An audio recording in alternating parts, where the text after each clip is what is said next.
So today I want to talk about the importance of being intentional. In life, we can't be easily distracted by the shiny objects.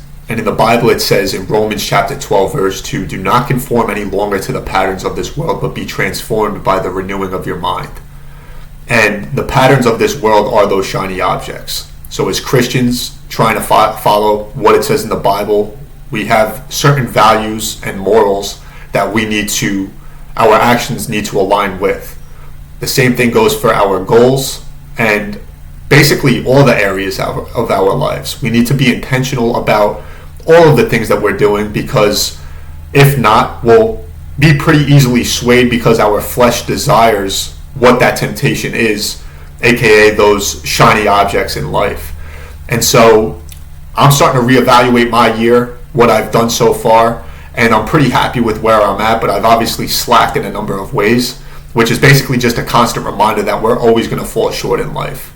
And so I want to share two stories that I think you guys can all find value in and also resonate with, because we're constantly put in situations where we're trying to figure out who we are. You know, maybe it's a new job, maybe it's a new school if you transferred, or maybe you just got to school and you're trying to figure yourself out. There's so many areas of our lives where we're starting fresh, we're starting new, and we're trying to create the identity for ourselves at that new school, at that new job, in that new career, in that new relationship. Again, any and every area of our life, we're going to have to be intentional about the things that we're doing. And so the two stories that I'll share both have a lot to do with people trying to have influence over a negative influence, really, to really validate or justify what they're doing. And this isn't coming from a judgmental place, but it is something that's important to recognize pretty early on, because when we do fall short, we need to be able to go and reevaluate why and how we fell short and remove those negative influences from our life. And so the first story has to do with when I first got up to college. I was playing ball at Syracuse, summer workouts in July. Guys were trying to figure themselves out. I was trying to figure myself out, who I was going to be. And, up until that point and through that point, my identity was football. I just wanted to show up and show out every single day.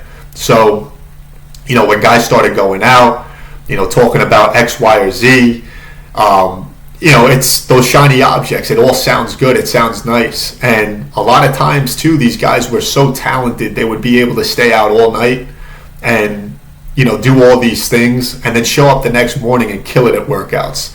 Whereas if I even stayed up too late, I wasn't able to perform at the level that I needed to. And so it's pretty interesting to see that. But with that said, that doesn't necessarily mean that it's not going to catch up. The good eventually catches up with the good, and the bad will eventually catch up with the bad. So it's important to stay consistent in doing the right things and really being aligned with what your values, morals, and principles are. And as Christians, we should know what that is and dive deep into the Bible to really understand what that is if you're having those faults.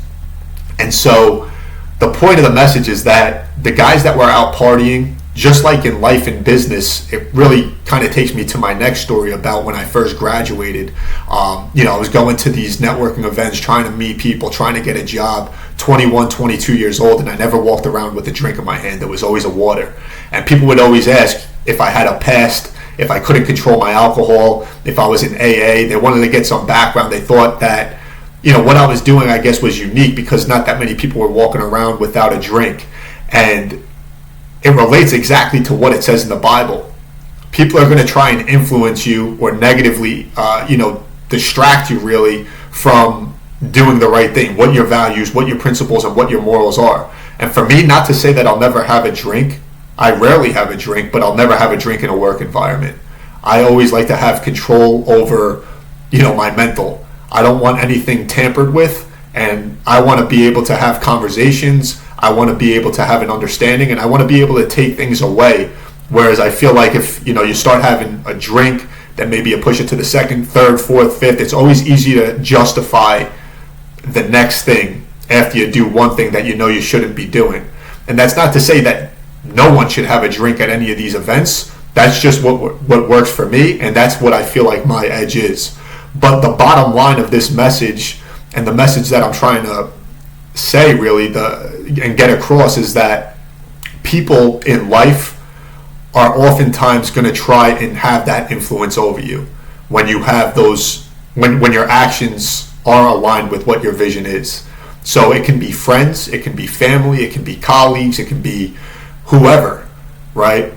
If you're so locked into doing what you're doing, like for example, when I was my freshman year in college, or going into my freshman year in college, I was so locked in, I wouldn't have a drink, I wouldn't go out, I wouldn't do anything.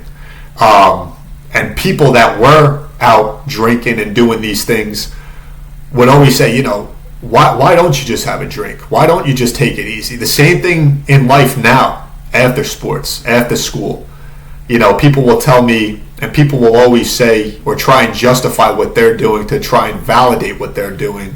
What drives me the most nuts is that when people say, you're always so tense, take the pressure off, have a drink, relax a little bit. Again, it's really just validating what they're doing. So that's the message that I wanted to share with you all. If you know what you're doing is wrong, reevaluate why you're doing what you're doing, and really identify and isolate those things from your life that are having a negative influence over you, and start to remove yourself. Same thing, if you see yourself doing good things, really dive into why you're doing those good things and focus in on what you're doing so that you can just propel yourself forward. And so I hope you guys found value in today's video. Really, again, the bottom line is that people are going to try and have negative influence over you. Our flesh craves those shiny objects, those temptations, right? And we need to isolate and remove those shiny objects that are going to have us conform to the ways of the world. And again, reevaluating is extremely important. Being in the Bible is extremely important. And really aligning your values, principles, morals, I can't say it enough, and your actions with what your beliefs are. What your actions are is vital. And so if you guys found value in today's video, make sure to subscribe, turn on the notifications, share with a friend, leave a comment, leave feedback. Thank you guys for watching. Appreciate the time.